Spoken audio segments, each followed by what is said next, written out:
الحمد لله وكفى وسلام على عباده الذين اصطفى أما بعد فأعوذ بالله من الشيطان الرجيم بسم الله الرحمن الرحيم يا أيها الذين آمنوا اتقوا الله وكونوا مع الصادقين وقال الله تبارك وتعالى يا ويلتى ليتني لم اتخذ فلانا خليلا صدق الله العظيم۔ معزز سامعین، اللہ تبارک و تعالی ہم کو نیک لوگوں کے ساتھ رہنے کا حکم فرماتے ہیں، اس لیے کہ آدمی جیسی صحبت اختیار کرتا ہے ویسے اثرات اس کے اندر آتے ہیں۔ تو آج ہم جس موضوع پر بات کر رہے ہیں وہ یہ ہے کہ ہمارا دوست، ہمارا ہم نشین، جس کے ساتھ ہم رہیں، جس کو اپنا دوست بنائیں، جس کو اپنا ہم نشین بنائیں، جس کی صحبت میں رہیں، جس کے ساتھ اٹھیں اور بیٹھیں، وہ کیسا ہونا چاہیے۔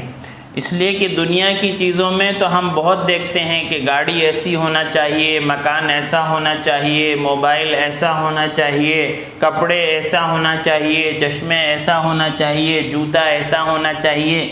لیکن کیا کبھی ہم نے اس کو بھی سوچا کہ دوست کیسا ہونا چاہیے؟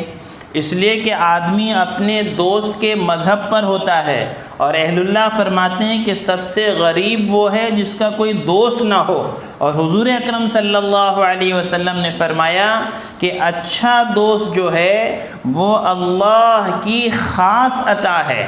تو کبھی ہم نے یہ بھی سوچا کہ دوستی کا معیار کیا ہونا چاہیے کہ مال دیکھ کر دوستی کریں، دولت دیکھ کر دوستی کریں، عہدہ دیکھ کر دوستی کریں، خوبصورتی دیکھ کر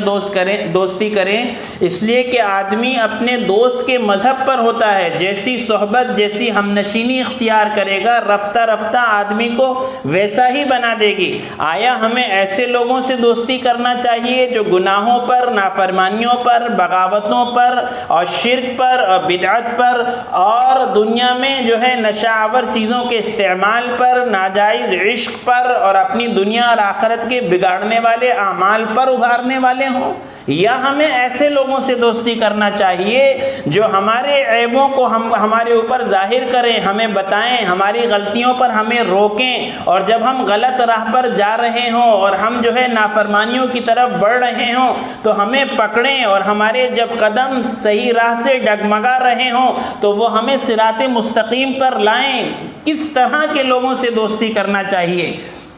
اسی لیے حضور اکرم صلی اللہ علیہ وسلم سے یہ پوچھا گیا کہ بہترین ہم نشین کون ہیں اور اچھا دوست کون ہیں، کس کے ساتھ ہم نشینی اختیار کرنا چاہیے؟ تو اللہ کے نبی صلی اللہ علیہ وسلم نے بڑی پیاری بات ارشاد فرمایا جس کو دیکھ کر اللہ یاد آ جائے، اور جس کی گفتگو سے، جس کی بات چیت سے تمہارے علم میں اضافہ ہو جائے، اور جس کا عمل دیکھ کر آخرت کی یاد آ جائے۔ کیا پیاری باتیں اللہ کے نبی صلی اللہ علیہ وسلم نے فرمائی کہ اگر تم کسی کو دوست بنانا چاہتے ہو، کسی کی صحبت اختیار کرنا چاہتے ہو، کسی کی ہم نشینی چاہتے ہو، تو اس کے لیے یہ 3 باتیں تم تلاش کرو کہ اس کو دیکھو تو اللہ یاد آئے، اس سے بات کرو تو تمہارا علم میں اضافہ ہو جائے، اور اس کا عمل دیکھو تو تمہیں آخرت یاد آ جائے۔ اس لیے کہ دوستی کرنا تو یوں جیسے عبادت کرنا، ورنہ بیکار ہے رشتوں کی تجارت کرنا۔ محبت سمیٹ لیتی ہے زمانے بھر کے رنج و غم، سنا ہے دوست اچھے ہوں تو کانٹے بھی نہیں چبھتے ہیں۔ اس لیے دوستی جو ہے وہ بہت اہم چیز ہے، دوستی ایک بڑی نعمت ہے، دوستی ایک اللہ کی خاص عطا ہے۔ وہ آدمی غریب ہے جس کا کوئی اچھا دوست نہ ہو، تو پھر دوست کا انتخاب بہت سوچ سمجھ کر کرنا چاہیے، اس لیے کہ رفتہ رفتہ، دھیرے دھیرے، آہستہ آہستہ آدمی ویسا ہی بن جاتا ہے جیسا اس کا دوست ہو۔ اس کے لیے بہت ضروری ہے کہ آدمی ایسے دوست کا سلیکشن کرے جو اس کی دنیا اور آخرت دونوں جہاں کے بننے اور سنورنے کا ذریعہ بنے۔ ایسے لوگوں سے دوستی نہ کرے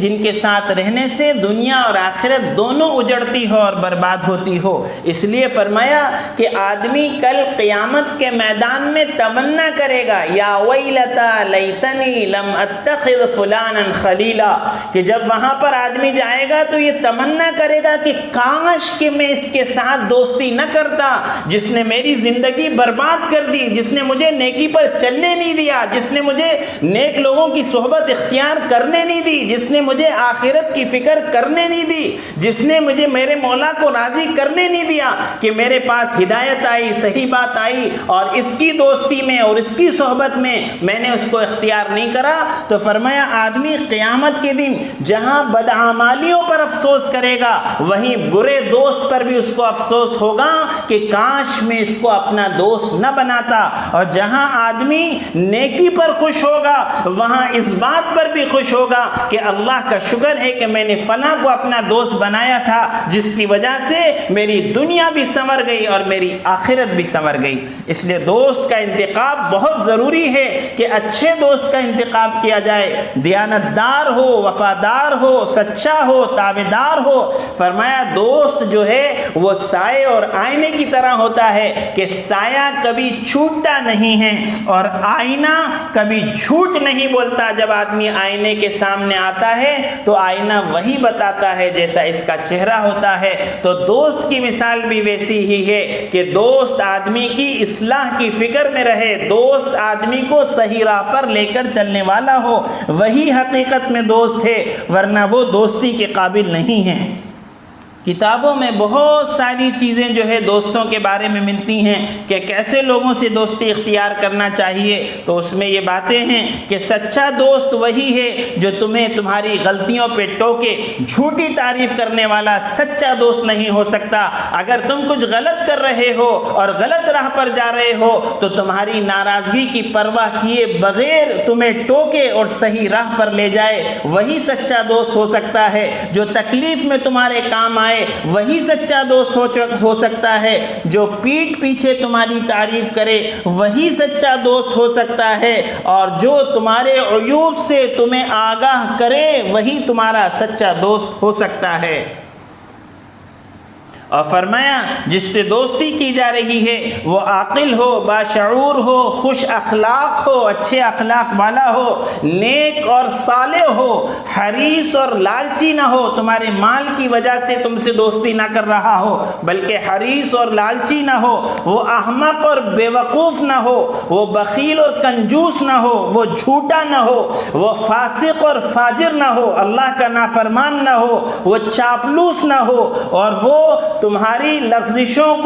پر تم کو متنبع کرنے والا ہو، اور وہ دھوکے باز نہ ہو، وہ چغل خور نہ ہو، کہ یہ ساری کوالٹیز اپنے دوستوں کے اندر دیکھنے کی ضرورت ہے کہ یہ ساری چیزیں اس کے اندر ہوں۔ تو اس لیے اہل اللہ فرماتے ہیں کہ 4 قسم کے لوگوں کے ساتھ دوستی نہ کرو بلکہ راستہ چلتے ہوئے بھی ان کے ساتھ راستہ نہ چلو۔ احمق، بے وقوف، وہ بے وقوف جو ہے جس کے اندر عقل نہیں ہے، وہ ناسمجھی میں فائدہ پہنچانے کی جگہ تم کو نقصان پہنچا دے گا۔ کنجوس، وہ تم سے لے گا ضرور لیکن تم کو کچھ دے گا نہیں۔ بخیل آدمی کو اللہ پاک پسند نہیں فرماتے۔ اسی طرح رشتوں کو توڑنے والا، ایسے لوگوں کے ساتھ بھی اپنی ہمنشینی اور دوستی اختیار نہیں کرنا چاہیے کیونکہ وہ مشکل کے وقت میں تمہارا ساتھ چھوڑ دے گا۔ اور جھوٹا آدمی، کہ جھوٹ جو ہے یہ مسلمان کی صفت نہیں ہوتی ہے، اس لیے جھوٹے آدمی کے ساتھ بھی دوستی اور ہمنشینی اختیار نہیں کی جا سکتی، اس لیے کہ وہ سچ بھی بولے گا تو چونکہ جھوٹا ہونے کی وجہ سے اس کی بات پر اعتماد نہیں کیا جا سکتا۔ اور فرمایا اسی طرح فاسق آدمی جو اللہ کے حکموں کو کھلم کھلا توڑتا ہو اور اللہ کی نافرمانی کھلم کھلا کرتا ہو، ایسے آدمی کے ساتھ بھی دوستی اور ہمنشینی اختیار نہیں کرنا چاہیے۔ یہ چند باتیں میں نے آپ کے سامنے عرض کی کہ دوست کس طرح کا ہونا چاہیے اور کیا صفات اس کے اندر ہونا چاہیے اور کس طرح کے لوگوں سے دوستی نہیں کرنا چاہیے۔ اب ضرورت اس بات کی ہے کہ ہم اپنی فرینڈ لسٹ دیکھیں، اپنے دوستوں کی فہرست دیکھیں اور دیکھیں کیا اس میں ایسا دوست ہے جس کے اندر یہ ساری صلاحیتیں ہیں جو ہمیں دنیا اور آخرت کے بنانے میں معاون اور مددگار ہے اور ہمیں صحیح راہ پر لے کر چلتا ہے، جس کو دیکھ کر اللہ یاد آتے ہیں، جس کی باتوں سے علم میں اضافہ ہوتا ہے، جس کے عمل سے آخرت یاد آتی ہے، جو ہماری غلطیوں پر ہمیں متنبہ کرتا ہے، جو ہمارے عیبوں کا لوگوں پر ذکر نہیں کرتا، جو پیٹھ پیچھے ہماری برائی نہیں کرتا، جو تکلیف کے وقت میں، مصیبت کے وقت میں ہمارا ساتھ نہیں چھوڑتا، اگر ایسا دوست ہماری فہرست میں ہے تو بہت اچھی بات ہے، اللہ کا شکر ادا کریں، دوستی نبھائیں اور ساتھ نہ چھوڑیں۔ اور اگر اس طرح کا دوست نہیں ہے تو تلاش کریں ایسے دوست کی، اس لیے کہ سچا دوست، اچھا دوست زندگی کا ایک بہت بڑا حصہ ہے، جو ہمارے لیے دنیا اور آخرت کی راہ میں معاون اور مددگار ہوتا ہے، اور ہماری آخرت کے اور دنیا کے سنورنے کا ذریعہ ہوتا ہے۔ اور اگر ایسے دوست ہیں ہماری فہرست میں جو ہمیں گناہوں پر، نافرمانیوں پر اور بری چیزوں پر اور نشہ آور چیزوں کے استعمال پر اور ناجائز عشق پر اور ماں باپ کی نافرمانی پر اور چوری اور ڈکیتی پر اور شراب اور گٹکے پر آمادہ کرتے ہیں، تو ایسے دوستوں سے ہمیں اجتناب کرنا چاہیے، بچنا چاہیے، اس لیے کہ اس طرح کے دوست نہ ہمیں دنیا میں نفع پہنچا سکتے ہیں بلکہ آخرت میں حسرت کا سبب ہوں گے، اور آدمی افسوس کرے گا کہ کاش میں اس طرح کے لوگوں سے دوستی نہ کرتا۔ اللہ تعالی ہم سب کو ایسے مخلص دوست عطا فرمائے جو ہماری دنیا اور آخرت سنوارنے کا سبب بن جائیں۔ وآخر دعوانا الحمدللہ رب العالمین۔